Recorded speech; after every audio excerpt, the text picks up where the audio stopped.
guys, it's Nichole. We have to start over because I was flipping the camera off.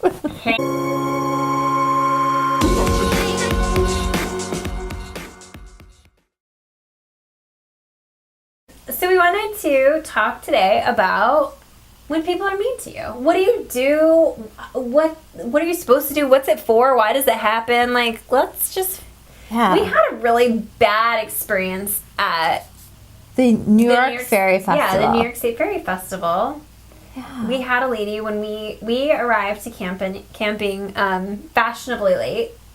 We were just, free ferrying it, like just frolicking and taking our time. And we didn't quite realize there was a deadline to arriving at the Fairy Festival to camp. Well, when we arrived, she let us know that there was indeed a deadline. And she was so mean to us that both Christy and I froze and didn't say much of anything. In my time. Except for the occasional awkward jokes that I made that she did not laugh to. She didn't find them funny.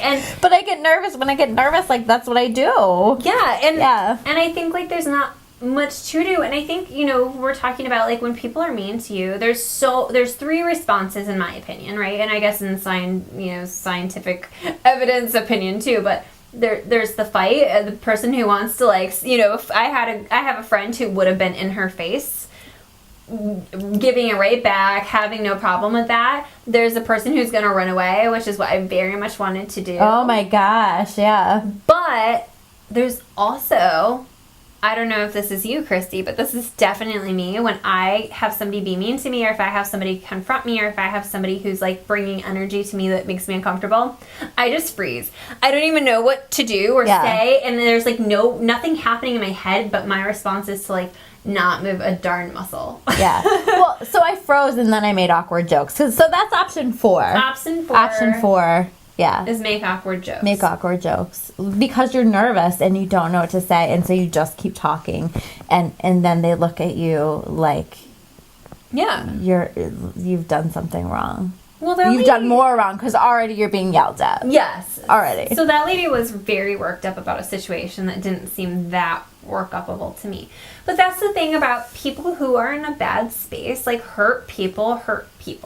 And I think that, sometimes haters are going to hate. Haters are going to hate. You put their names in a salt bowl. Yeah. So that's something you can do when people are sending crappy energy your way, is to write their name down on a piece of paper, put it in a container that has some sea salt in it, and it will help to neutralize the energy. So that helps with some of that energy that's coming your way. Totally helps.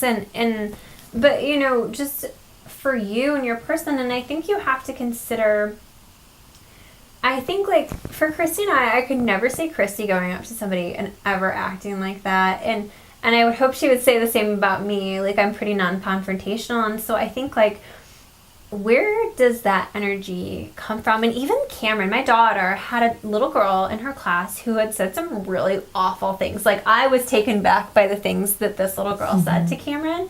Like, things like, I don't even know why you're alive, and, like, just really awful things. Yeah. And I said to Cameron, Cameron, I'm sorry that happened, but imagine who must have said that to her. Yeah. And how often she must hear that to think that that's okay, because you don't talk to people like that. Right. And I think the same thing is true for adults. I think sometimes people are mistreated, and instead of taking it and learning from it and growing, which a lot of people do, there are people who hold that in and just project it out all over the place. Absolutely. And it's like, I think that it's something that can kind of take over for people. I think we've kind of committed ourselves to, as best we can, as often as we can, to approach things with kindness.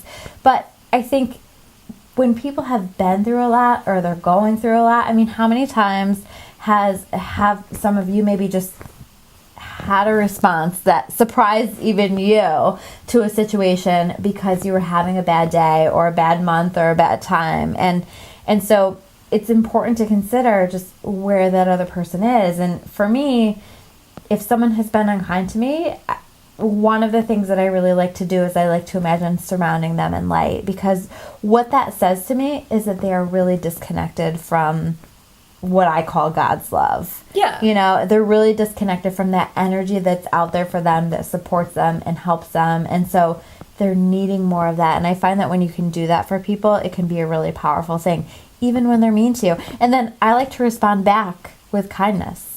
I think in that case too, like, it's different if you have this prolonged going on relationship. I think that's a little bit of a different story. Yeah, because sometimes with that you have to set boundaries. Sometimes you have to set boundaries. That, Sometimes you have to, you have to be a little more firm or a little bit more, maybe in your face than you normally would be. But, especially random things. Like, I just think about the story of, I was sitting in the emergency room and this woman's husband had a heart attack, and she was trying to get to the hospital, and she was like basically riding people's ass from the sounds of it, and she was like tailgating everybody. So some people like slowed down and kind of boxed her in so she couldn't get there, and this woman was just frantic about getting there because she doesn't even know if her husband's still alive. And so, like, you don't know what people are going through. You don't know why they're being mean. You don't know why they're driving like an asshole. You don't know why those things are happening. So if you can kind of almost look at the world and look at the way people are interacting as like, wow, they must be pretty hurt. They must have had a really bad day. They must be in a real bad space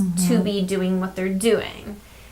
And I think that when you make it less personal, because it's a game changer. Because it's so important that you don't own it. So many of us are empaths, and we can take on the emotion. So when someone is mean to us, it can physically almost knock us over. But if you can take a step back and recognize that this is really something that they have going on, and wish them well and send them light and pray for them or whatever it is that you feel called to do, but also not owning it.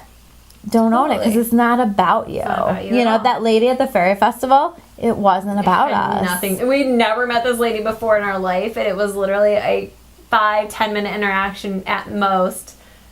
That she really took her aggression out on us. But and just in regards to, like, if you're having a bad day and you're reactive, like, being a parent and being busy and being stressed out can be a lot. And I know there are times where I've lost it on my girls, or like, talked in a voice or a tone or a volume that I just wouldn't otherwise do.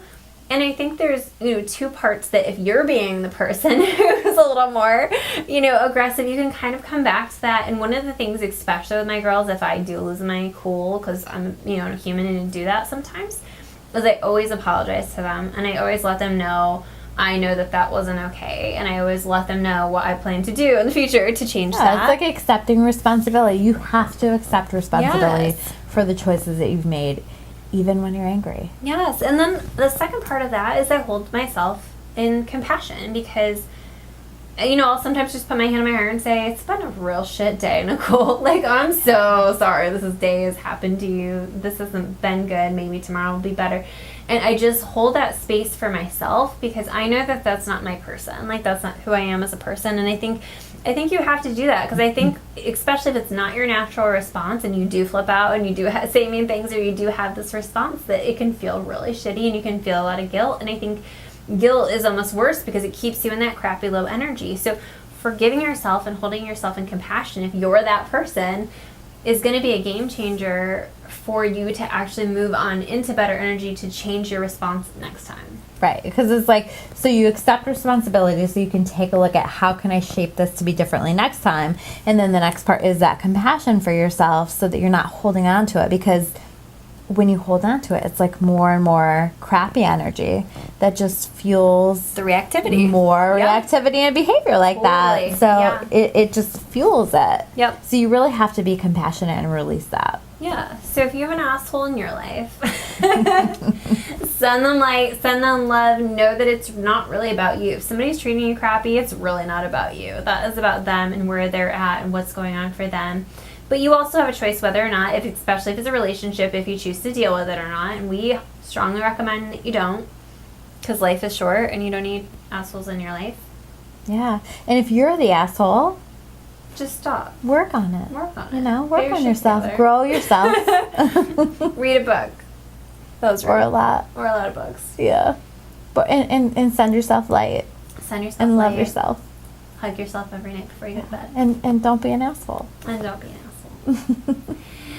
All right. Well, I think we covered that. Yeah. Christy and I have officially launched Claire to You, which is our online university. So make sure you check out the links below to look at all the awesome, quick, and longer classes that we hold that are going to teach you everything about self-development. We are going to continuously be adding to that, so check back every week for more videos, more courses, and we're stoked about it. Yeah, we couldn't be more excited. It's like access to all of the classes that we've taught in person and the hypnosis sessions and all of that, so check it out. Yeah, so make sure to like and subscribe our channel because we'll be coming at you every week. You don't want to miss it. Yeah. All right, guys. Catch you later. Bye. Bye.